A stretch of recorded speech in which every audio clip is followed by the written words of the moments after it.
বিশ্বাসীরা পাপ হতে পারে, ভুল হতে পারে, অন্যায় হতে পারে, ওই অন্যায়ের উপর অটল থেকো না, আমার কাছে ফিরে আসো।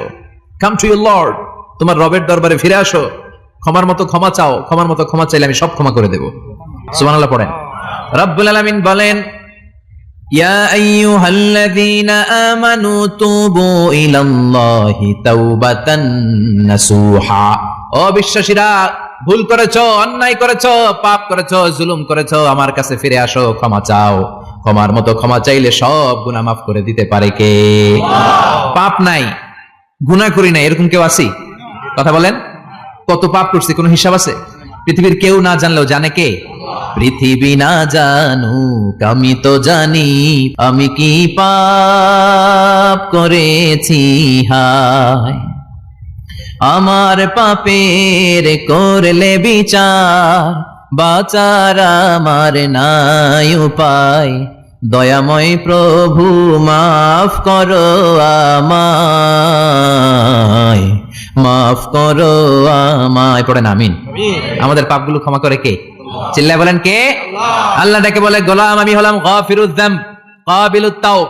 আমার কাজ হলো ক্ষমা করা, আমার কাজ হলো তওবা কবুল করা। শয়তানের কাজ হলো ওয়াসওয়াসা দেওয়া, আমাদেরকে ভুল পথে নিয়ে যাওয়া। আর আমাদের কাজ হলো ভুল করে ফেলা, আল্লাহর কাজ হলো ভুলগুলো মাফ করে দেয়া।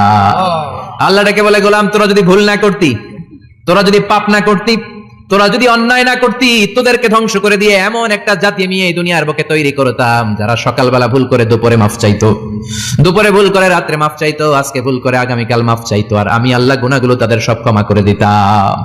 ক্ষমা করে দিতে আল্লাহর বড্ড ভালো লাগে। বান্দা আল্লাহর কাছে বারবার চাক, চোখের পানি ছাড়ুক, এটা আল্লাহ পছন্দ করে। চোখের পানির যে কত পাওয়ার আপনি কল্পনাই করতে পারবেন না। অনুশোচনার চোখের পানি চোখ বেয়ে নাকের ডগা পেয়ে জমিনে পড়ার আগেই আল্লাহ এই বান্দারে মাফ করে দেয়। বিশ্বনবী ডেকে বলে, ও আমার উম্মতেরা শোনো, আল্লাহর কাছে দুনিয়ার মানুষদের দুই ফোঁটা পানি সবচেয়ে প্রিয়। এক হলো জিহাদের ময়দানে রক্তের ফোঁটা, দুই হলো অনুতপ্ত বান্দার চোখের পানির ফোঁটা।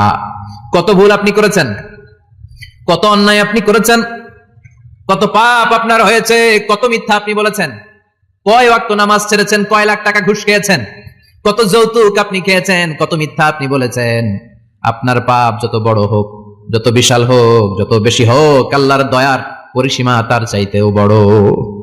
আপনার পাপ, আপনার অন্যায়, আপনার জুলুমগুলো যদি হয় খালের পানির সমান, বিলের পানির সমান, আল্লাহর দয়া সাগরের পানির সমান। আপনার পাপ যদি হয় সাগরের পানির সমান, আল্লাহর দয়া মহাসাগরের পানির সমান।